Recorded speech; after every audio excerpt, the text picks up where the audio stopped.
ನಾವು Gethsemane ತೋಟದಲ್ಲಿದ್ದೇವೆ.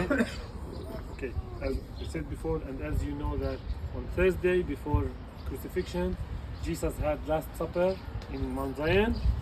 Then he came down with his disciples to this place, to Garden of Gethsemane. ನಾವು ನೋಡಿದ್ದೇವೆ. Make way, please. ಯೇಸು ಸ್ವಾಮಿಯ ಬಗ್ಗೆ ನಾವು ಆಗಲೇ ಕೇಳಿದ್ದೇವೆ.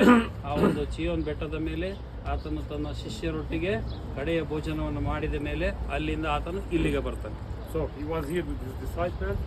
He went to pray, and he knew what was going to happen. So he prayed with agony. He prayed with sorrow. ದುಃಖದಿಂದ ಪ್ರಾರ್ಥಿಸಿದನು. ಆತನು ದುಃಖದಿಂದ ಪ್ರಾರ್ಥಿಸಿದನು. Okay.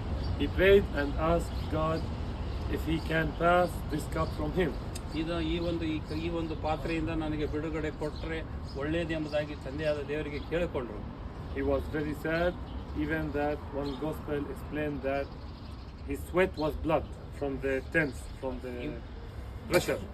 ನಾವು ನೋಡ್ತೇವೆ ಒಂದು ಸುವಾರ್ತೆಯಲ್ಲಿ ಯೇಸು ಆತನಿಗೆ ಇಷ್ಟು ಭಾರವಾಗಿತ್ತಂದರೆ ಆತನ ಒಂದು ಬೆವರು ರಕ್ತದ ಹನಿಯಂತೆ ಆತನ ಶರೀರದಿಂದ ಬರ್ತಾ ಇತ್ತು ಎಂಬುದಾಗಿ ನಾವು ಸುವಾರ್ತೆಯಲ್ಲಿ ಓದ್ತೇವೆ. Then he knew what was coming, and when he came back from prayer, he saw that Judas Iscariot, the one who betrayed him, came down with the guards and with the Jews to arrest him. ಆಮೇಲೆ ನಿಮ್ಗೆ ಗೊತ್ತಿದ್ದ ಹಾಗೆ ನೀವು ನೋಡ್ತೀರಿ, ಆತನ ಶಿಷ್ಯನಾದ ಯೂದನು ಈ ಒಂದು ರೋಮಾಯ ಸಿಪಾಯಿರೊಟ್ಟಿಗೂ ಆಮೇಲೆ ಯಹೂದಿಯರ ಜನಾಂಗದ ಸೇವಕರೊಟ್ಟಿಗೂ ಧರ್ಮಾಧಿಕಾರಿಗಳೊಟ್ಟಿಗೆ ಬಂದು ಆತನ ಹಿಡಿಯಲ್ಪಟ್ಟದನ್ನು ನೋಡ್ತೀವಿ. So they arrested him and took him to the high priest palace. ಆತನನ್ನು ಹಿಡಿದುಕೊಂಡು ಹೋಗಿ ಆತನನ್ನು ಪಿಲಾತನ ಬರೆಗೆ ಕರ್ಕೊಂಡು ಹೋಗ್ತಾರೆ. So this is where the passion of the Christ started. ಇಲ್ಲಿಂದ ಯೇಸುವಿಗೆ ಒಂದು ಕಷ್ಟ ಕಾಲಗಳು ಪ್ರಾರಂಭವಾದವು. Of course, this is the garden. It was all fields here. There was no building. ಇಲ್ಲಿ ಏನು ಈ ಒಂದು ಕಟ್ಟಡಗಳು ಇರಲಿಲ್ಲ. ಇದು ಸಂಪೂರ್ಣವಾಗಿ ಹೊಲವಾಗಿದೆ. And Jesus used to come out of Jerusalem and pray with his disciples on Mount of Olives between the trees. ಆತನು ಯೇಸು ಯಾವಾಗಲೂ ಆವಾಗವಾಗ ಈ ಒಂದು ಸ್ಥಳದಲ್ಲಿ ಬಂದು ಮರಗಳ ಮಧ್ಯದಲ್ಲಿ ಕೂತುಕೊಂಡು ಪ್ರಾರ್ಥನೆ ಮಾಡ್ತಾ ಇದ್ದನು. And even when they came to arrest him, he told them that I was between you teaching in the temple all the time, and you didn't do anything, and now you are coming to arrest me like a thief in the middle of the night. ರಾತ್ರಿಯಲ್ಲಿ ಬಂದು ನೀವು ಕಳ್ಳನನ್ನು ಹಿಡಿದ ರೀತಿಯಲ್ಲಿ ಹಿಡಿಯೋದಕ್ಕೆ ಬರ್ತೀರಿ. ನಾನು ಸಭಾ ಮಂದಿರದಲ್ಲಿ ಕೂತುಕೊಂಡು ಮಾತನಾಡುವಾಗ ನನ್ನನ್ನು ನೀವು ಯಾಕೆ ಹಿಡಿಯಲಿಲ್ಲ ಎಂಬುದಾಗಿ ಕೇಳಿದರು. So there was a Byzantine church here, and it was destroyed by the Persians in the 7th century. byzantine ಟೈಮ್ನಲ್ಲಿ ಒಂದು ಸಭೆ ಇತ್ತು. 7ನೇ ಶತಮಾನದಲ್ಲಿ ಪರ್ಷಿಯನ್ನರ ಕಾಲದಿಂದ ಇದು ಕೆಡವಲ್ಪಟ್ಟಿತ್ತು. Rebuilt again by the Crusaders and destroyed by the Muslims. ಮತ್ತೆ ತಿರುಗಿ ಪುನಃ ಸ್ಥಾಪಿಸಿತು ಪರ್ಷಿಯನ್ನರು ಹೋದ ಮೇಲೆ ಬೈಜಾಂಟೈನರ ಕಾಲದಲ್ಲಿ, ಆದರೆ ಮುಸ್ಲಿಮರ ಕಾಲದಲ್ಲಿ ತಿರುಗಿ ಕೆಡವಲ್ಪಟ್ಟಿತು. Then the Franciscans acquired this place with the garden, and this church was built in 1924 by Antonio Berluzzi.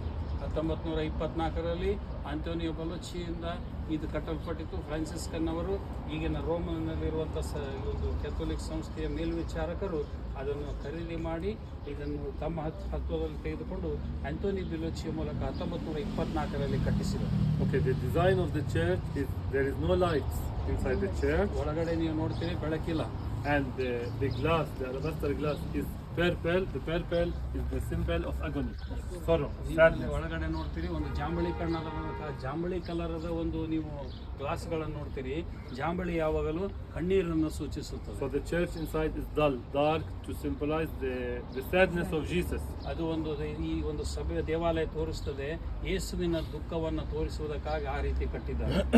The altar inside is on the shape of the cup, because Jesus said, if you can take this cup away from me.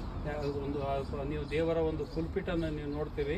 ಒಂದು ದೇವರ ಸೇವಕರನ್ನು ಹೆಸರದು ಕಪ್ಪಿನ ಮಾದರಿಯಲ್ಲಿ ಇದೆ.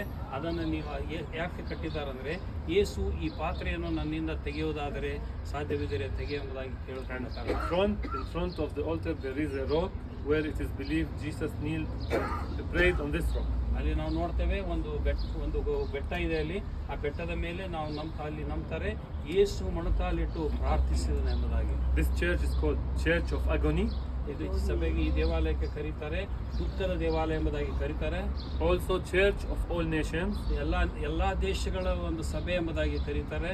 Because when the Franciscans built this church, they had no money, and 12 nations, 12 countries donated money for the Franciscans to complete this church. ಈ ದೇವಾಲಯ ಕಟ್ಟುವಾಗ 1954ರಲ್ಲಿ ಕಟ್ಟುವಾಗ Franciscan ಅವರ ಹತ್ರ ದುಡ್ಡು ಇರಲಿಲ್ಲ. 12 ದೇಶಗಳಿಂದ ಹಣವನ್ನು ಕಲೆಕ್ಟ್ ಮಾಡಿ ಅದನ್ನು ಕೊಟ್ಟಿದ್ದಾರೆ. And when you go inside, you can look. There is 12 domes, each for one country. You can look on the domes, and you will see the flag and emblem for each country that donated money for this church. ಅಲ್ಲಿ ನಾವು ನೋಡ್ತೇವೆ, ನೀವು ಒಳಗಡೆ ಹೋಗುವಾಗ ನೋಡ್ತೀರಿ 12 ಒಂದು ಇದು ಗೋಪುರಗಳನ್ನು ನೀವು ನೋಡ್ತೀರಿ. 12 ದೇಶಗಳ ಒಂದು ಫ್ಲಾಗ್ಗಳು ಅಲ್ಲಿಯ ಒಂದು ಧ್ವಜಗಳು ಮಾತ್ರವಲ್ಲ, ಆ ದೇಶದ ಹೆಸರನ್ನು ನೀವು ನೋಡ್ತೀರಿ. This is the garden. It has 8 olive trees. ಇದು ಒಂದು ಎಣ್ಣೆ ಮರಗಳು ಗುಡ್ಡವಾಗಿದೆ. ಅಲ್ಲಿ 8 ಮರಗಳನ್ನು ನೀವು ನೋಡ್ತೀವಿ. Gethsemane is named. It comes from Hebrew words Gachmanim. Gachmanim means oil press. ಇಲ್ಲಿ ನಾವು ನೋಡ್ತೇವೆ ಗೆತ್ಸೇಮನೆ ಅಂದರೆ ಒಂದು ಇಬ್ರು ಭಾಷೆಯಲ್ಲಿ ಗ್ಯಾಟ್ಸ್ ಮನಿ ಅಂದರೆ ಎಣ್ಣೆಯನ್ನು ತೆಗೆಯುವಂಥ ಸ್ಥಳ ಎಂಬುದಾಗಿ. So it is believed that on the foot of Mount of Olives there was olive press here. ಇದನ್ನು ನಂಬುತ್ತಾರೆ, ಇಲ್ಲಿ ಒಂದು ಎಣ್ಣೆ ತೆಗೆಯುವ ಒಂದು ಫ್ಯಾಕ್ಟರಿ ಇತ್ತು ಎಂಬುದಾಗಿ ನಂಬುತ್ತಾರೆ. From the 8 trees, this is one tree, there is another one. Very, very old. They date back to at least 1000 years ago.